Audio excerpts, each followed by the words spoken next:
Yesterday, Saturday, May 9, 2026, while most Nigerians were going about their weekend, a convention took place at the Lagos Event Center on Ahmadu Bello Way in Abuja that may have just set the architecture of who will be on Nigeria's 2027 presidential ballot.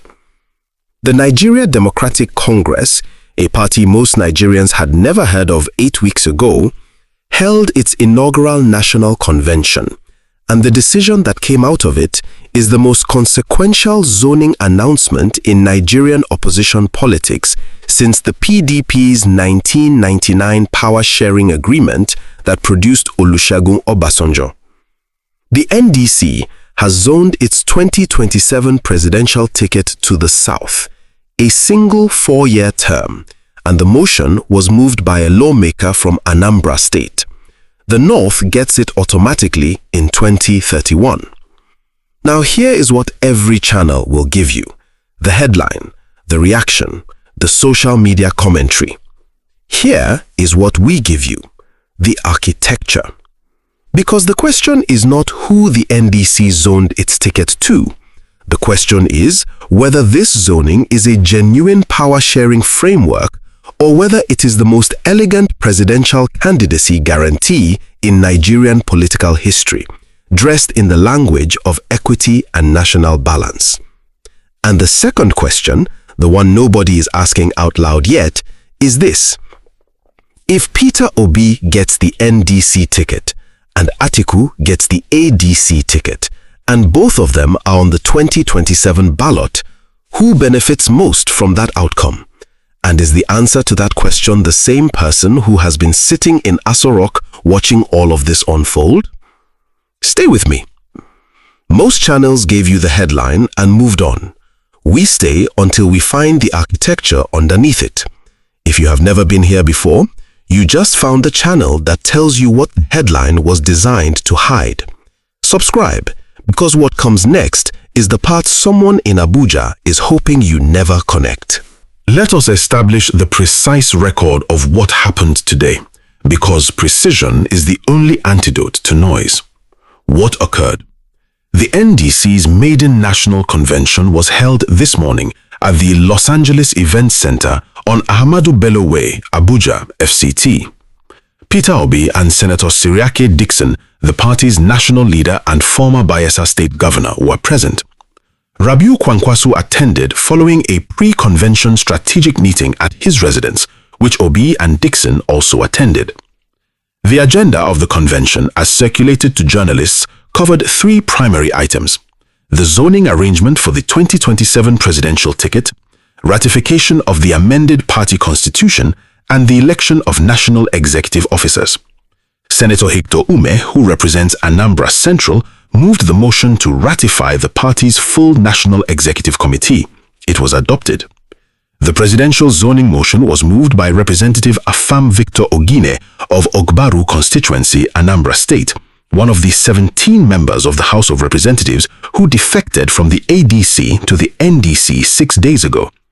The motion stated, in his own words, "In recognition of our country's diversity and the need for balance, the party has resolved that the presidency shall rotate to the south in 2027 for a single term and subsequently return to the north in 2031. The motion was seconded by Representative Seyi Sowumi. Delegates adopted it unanimously. The hall erupted. The party's national leader, Dixon, then spoke publicly for the first time about the NDC's journey from its initial INIC application in 2017 to its certificate of registration received on February 5, 2026, a journey of 9 years and a federal high court order compelling INIC to grant approval. Why today? Today is May 9, 2026. INIC's most critical timetable deadline, the submission of candidate nomination forms, is approaching within weeks. The NDC convention was not merely a political formality, it was a foundational legal act, adopting a constitution, ratifying executives, establishing a formal zoning framework.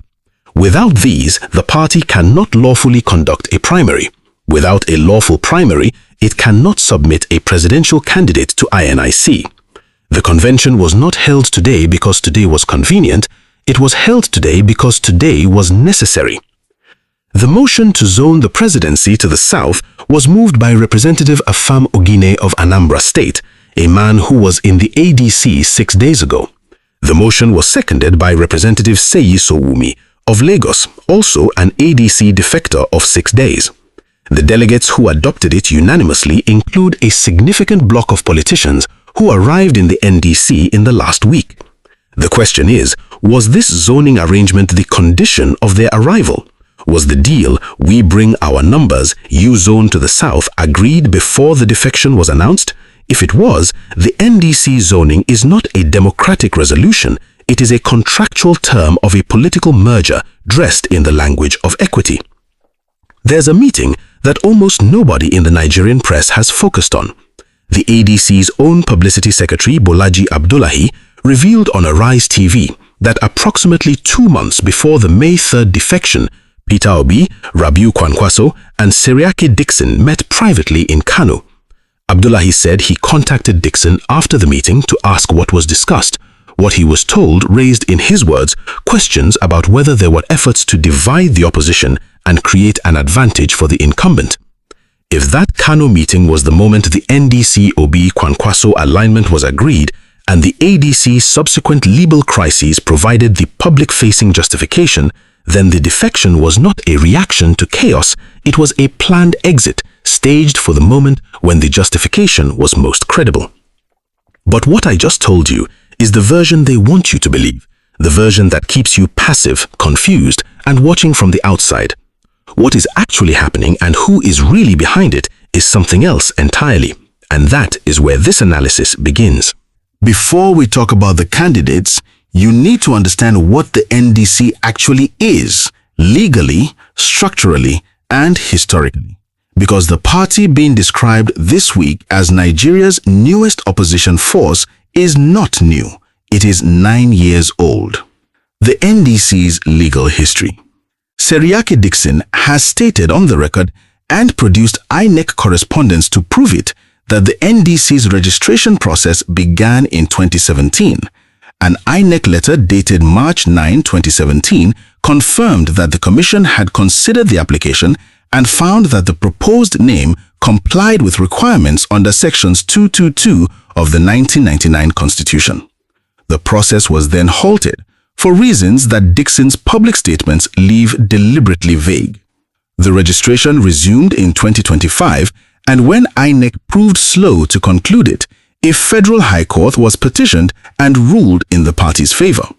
The NDC received its INEC certificate of registration on February 5, 2026, not through administrative routine, but through judicial compulsion.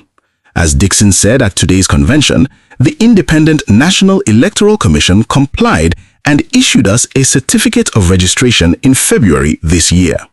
Contrary to propaganda, there is no appeal in any court against that decision, and INEC has duly registered our party. Why does the legal history matter? Because the NDC is not a party that grew from the bottom up. It is a party that was preserved and activated at a specific political moment by a specific political actor, Dickson, with a specific political purpose. Understanding that purpose is understanding the party. The leadership structure. National leader, Senator Seriake Dickson, Bayelsa West, former governor of Bayelsa State 2012 to 2020. One of the most operationally effective party builders in the South-South.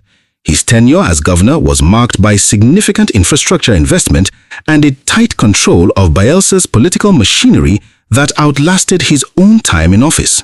He is not a figure who built parties for other people. He is a figure who built parties for political projects. The NDC is his project. National Chairman Senator Moses Cleopas Zuoge, the working administrative head of the party. NEC ratified at today's convention following the motion moved by Senator Victor Ume of Anambra Central, himself a significant figure in Igbo political history as a former national chairman of APGA. Here is what nobody's reporting about today's convention. The NDC's maiden national convention and its zoning resolution create a specific legal architecture that is almost impossible to undo without a subsequent convention. Under the Electoral Act 2026 and the party's ratified constitution, both adopted today, the zoning arrangement is now part of the party's formal internal governance record.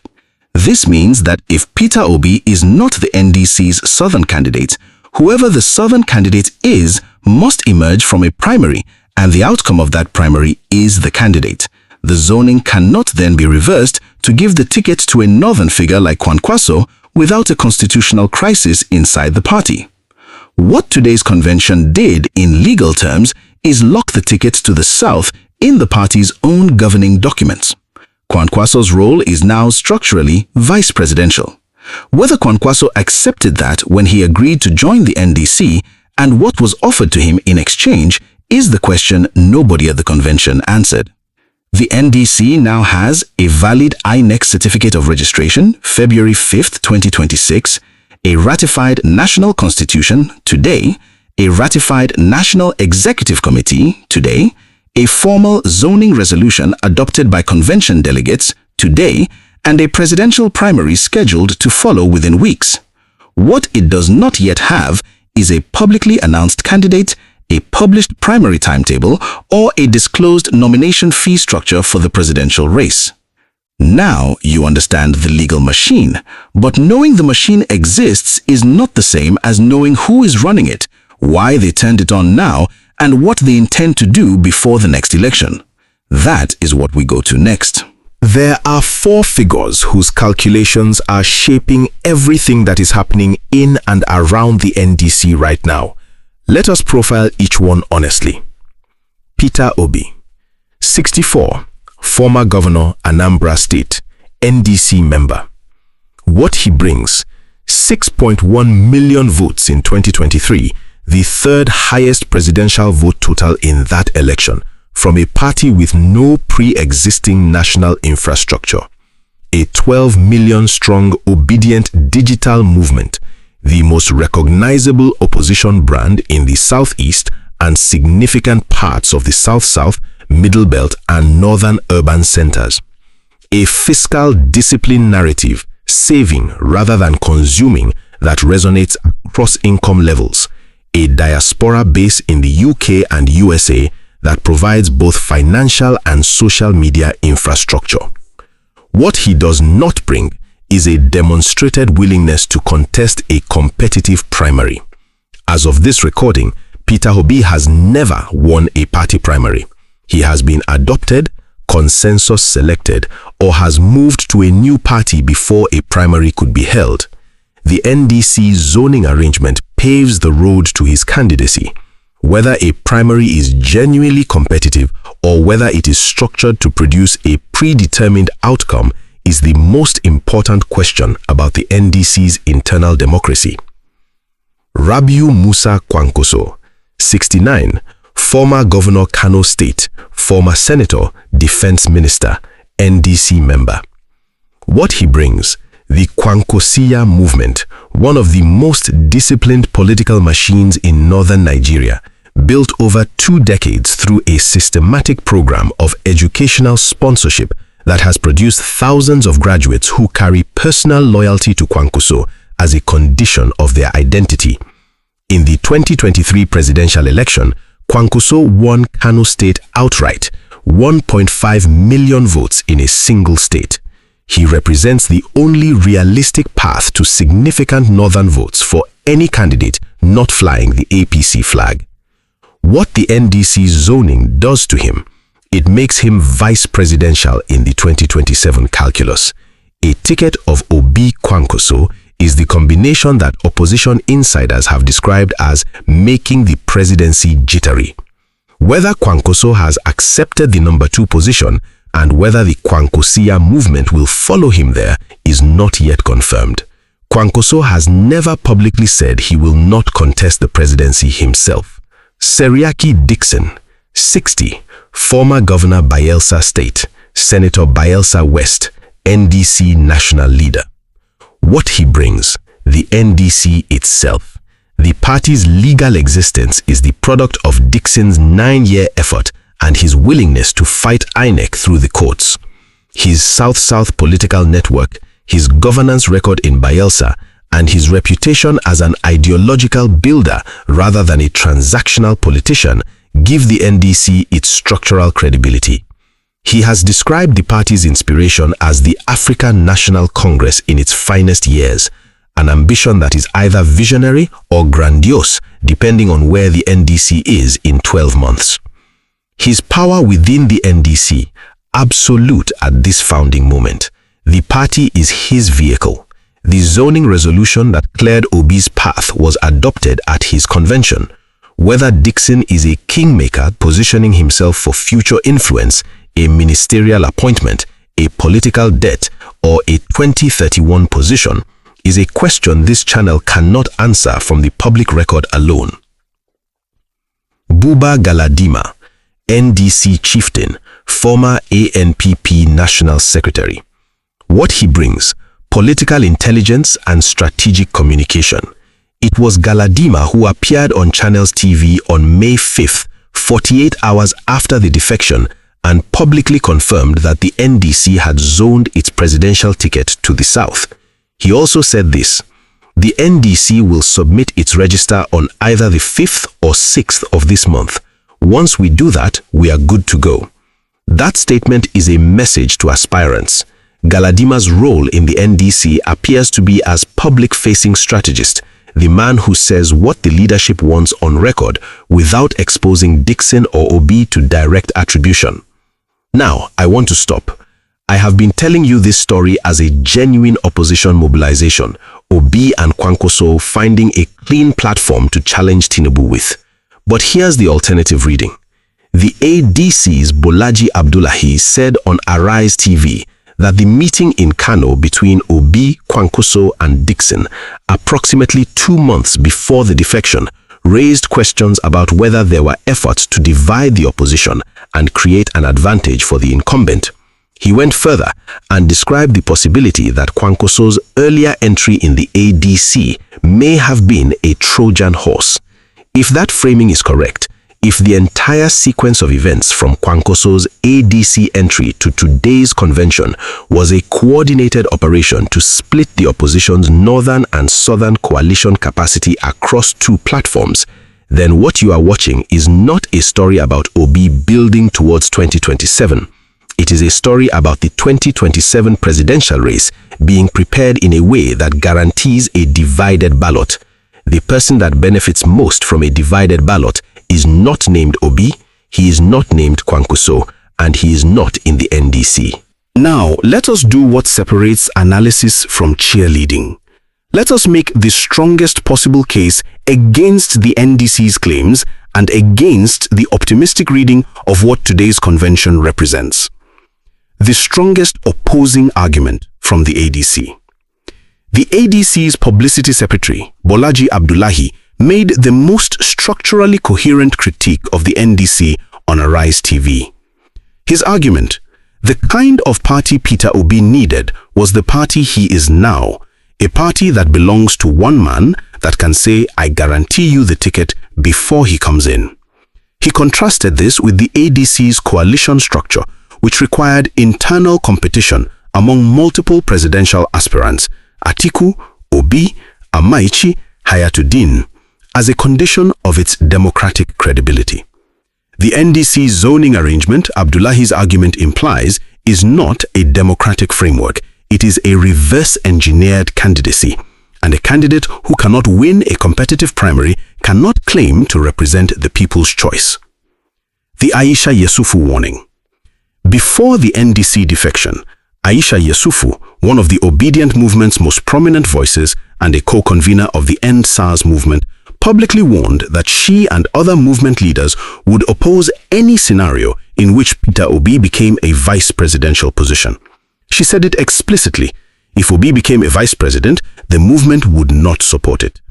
That warning is now being tested differently, not by a vice presidential offer, but by a party structure that makes Obi a virtually guaranteed presidential candidate without a real primary.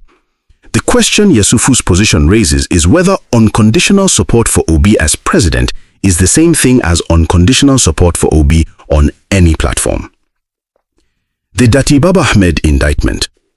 Peter Obi's former running mate, Dati Baba Ahmed, said on January 7, 2026, during his own presidential rally in Abuja, "Someone who got the Labour Party's ticket so easily should have stayed to fix the problem of the party no matter how difficult it is.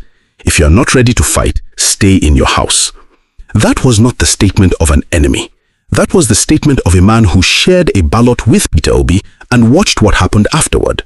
His critique that political leadership requires institutional commitment, not just personal popularity, is the same critique Kenneth Okonkwo made and the same critique the ADC's Fabiyi made. When three people who were inside Obi's own political orbit make the same structural observation independently, it requires engagement, not dismissal. Correcting social media misconceptions. Misconception. Seriake Dickson is a neutral platform builder. He is not. He is the NDC's national leader, a political actor with his own ambitions and networks, and the person whose 9-year effort produced this party. His interests and Obi's interests may be aligned right now. They are not identical. Misconception. The NDC is legally clean. It is currently clean, no known pending court cases, valid INEC registration, but it registered through a court order compelling INEC. It is 4 months old as a formally registered entity. Its national structures are being built in real time. Its ward-level infrastructure outside the South-South and Southeast is untested. Conception. Kwankwaso is definitely the vice presidential candidate. He has not said so publicly. The zoning arrangement makes him structurally unable to contest the presidential ticket, but his formal acceptance of the VP slot has not been announced. Here is the number that does not fit my own framing, and I want to be honest about it. In 2023, the Obedient movement turned out 6.1 million votes for Peter Obi across Nigeria on the Labour Party platform, a party with almost no ward-level agents in most states, no serious campaign budget compared to APC and PDP, and a presidential candidate who had only been a party member for months. The structural argument against Obi, that he cannot build party infrastructure, has not been tested against the one data point that matters most, whether his voters find him regardless of infrastructure. They did in 2023. The assumption that party structure determines voter turnout for Obi specifically may be wrong. It may be that for this particular candidate, the movement is the infrastructure. I do not know yet whether that holds in 2027 from a fifth platform, but the people who are most certain it can't work have never explained why it worked the first time. Now, you have heard the strongest case the other side can make, and you have heard where it holds and where it breaks. So let me tell you what comes next, and why, regardless of which side of this argument you are on, what I am about to say should concern every single one of you. Was the zoning a contractual condition of the defection? The evidence is circumstantial but structured.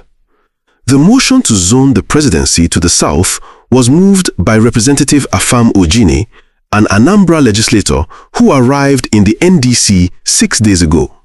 It was seconded by Representative Sowonmi, a Lagos legislator who also arrived 6 days ago. Both were ADC members until last Tuesday.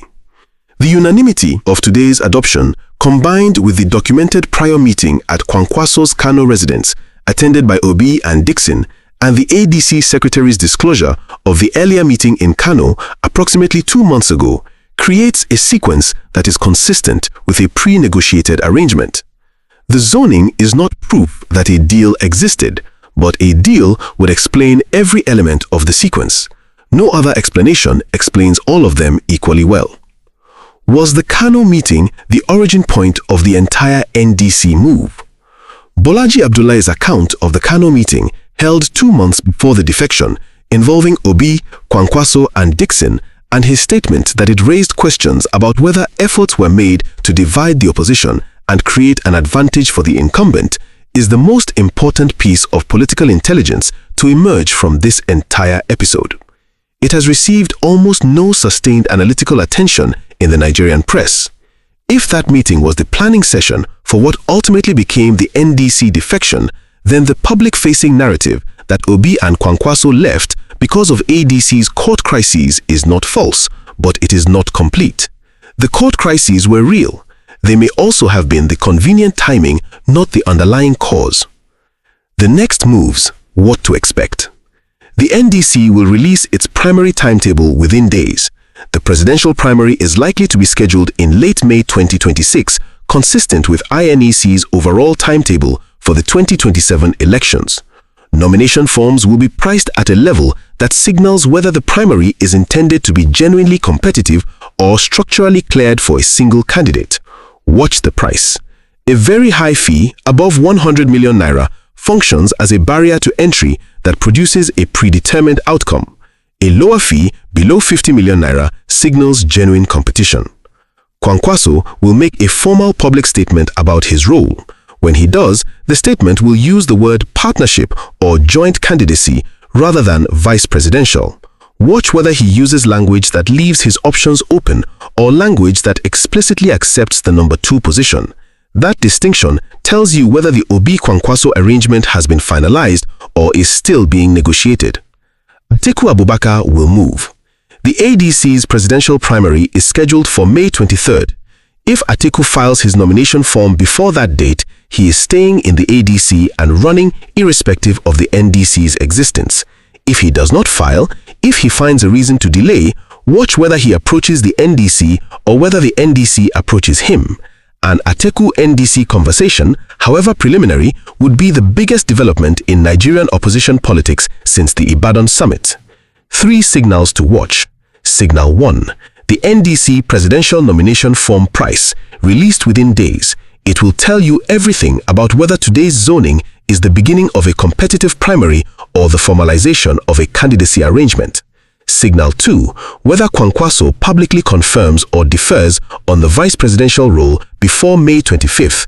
If he defers past the ADC's presidential primary date without a clear NDC commitment, it means the Obi-Kwankwaso alignment is not as settled as today's convention suggests. Signal 3.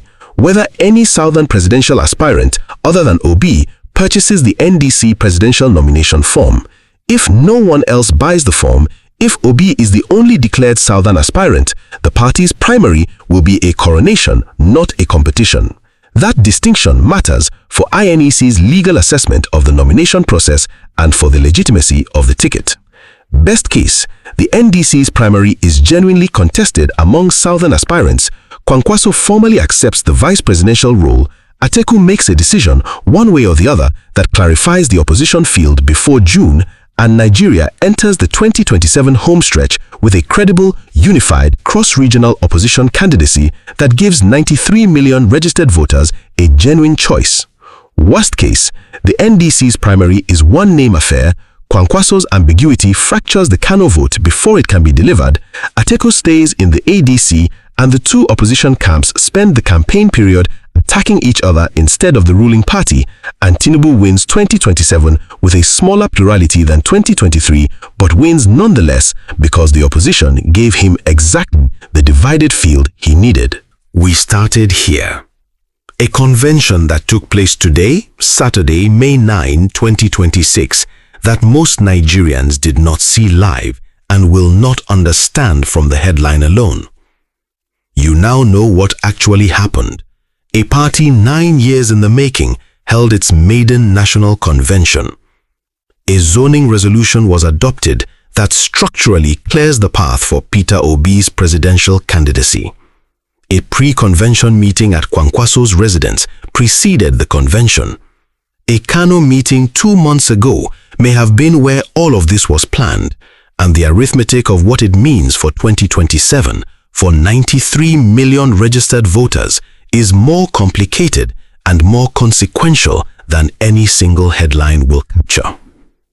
My assessment, the NDC as of today is the most interesting political structure in Nigeria's opposition landscape. It is legally clean, constitutionally founded, and led by the most disciplined combination of political talent: Obi's national brand, Kwankwaso's northern machine, Dixon's organizational patience that any Nigerian opposition party has assembled since 1999. Whether that combination is enough to win in 2027 depends on 3 things: whether the primary is genuine, whether the Kwankwaso arrangement holds, and whether Atiku stays on a separate ballot. Only one of those three things is within the NDC's control. The other two are being decided by people who are not in this convention hall, and some of them are not in the opposition. You now know something that most Nigerians watching the news tonight will never be told. What you do with it, whether you share it, argue with it, or build on it, that is how a democracy survives its own political class. AFRONEWSHQ. Nigeria deserves better analysis. I will see you in the next one.